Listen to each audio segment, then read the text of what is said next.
тэгээд бид нар заримдаа вонгуужи дээр юмаа яаж бичих вэ? Вонгуужигийн айдсны дүрм гэж бас яригддаг тий. Тэрийгээ яаж хийх талаараас туршлагаас хуваалцъя. Одоо нэг Word-тэй адилханаар хангид гэж Солонгосын албан ёсны бас програм байдаг. Энэ програмыг татаж аваад энэ дээр жүг гэд орж байгааз энэ лөө ороод хамгийн наад буланд нь вонгуужи гэж байгаа.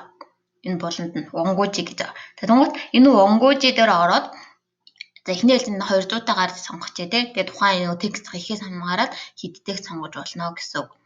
За ингээд сонгохоор энэ нүүр маань өөрөө вонгуужигийн систем рүү орчдөг. Тэгэхээр энэ Солонгосын өөрийнх нь програм учраас вонгуужи дээр бичих үг үсгийн алдааны дүрм, Солонгос хэлний үгийн дүрм одоо нэг англи дээр бид нар Word дээр юм бичингууд доогоор нь улаан зураас гардаг шүү дээ. Яг тэрнтэй адилхан Солонгосоор бас алдаатай биш улаан зураас гарна. Вонгуужигийн дүрмийг зөрчих юм бол автоматар дүрмийг тааруулж өгөх гэх мэтчлэнгээр юмнуудыг хийгээд өгсөн байдаг. За тэгвэл одоо ингэ хэдүүлээ текст бичээд үзье тий. Англиар бичгээр бол одоо ингээ хоёр жижиг үсэг бол цуг нэг нүдэнд орно. Тэгвэл том үсэг болоод ирэхээр хоёлаа салж ордог. Нэг нүдэнд нэг том үсэг орж байгааз.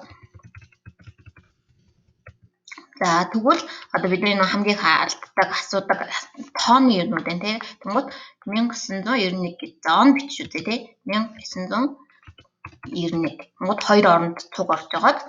За тэгвэл 3 оронтой тоог бичиж 500. Тэгэхээр 2 1 гэдэг системээр явж байна. 4 оронтой тоо болохоор 2 2. 5 оронтой тоог бас бичиж үзье 10,000 гэхэд яг урталтай харагдаж байгаа шиг. Ингээд танаас нь автоматар шууд бичээд өгнө. Одоо 10,000 хүн гэх мэтчлэн ингээд тэгэх юм бол ингэж бичнэ гэсэн 2 2 1. За тэгээд мөн одоо нэг тэд 10-ны тэд гэж ярьдаг шүү дээ. Тэгэхээр одоо 325 гэж бичгээр бол ингэж бичдэг байна. За тэгээд одоо нэг 2-ны 3 гэж ярьдаг тий. Тэгэх юм бол ингэж бичигддэг байна. Тэгвэл одоо текст бичиж үзье хэвлээ.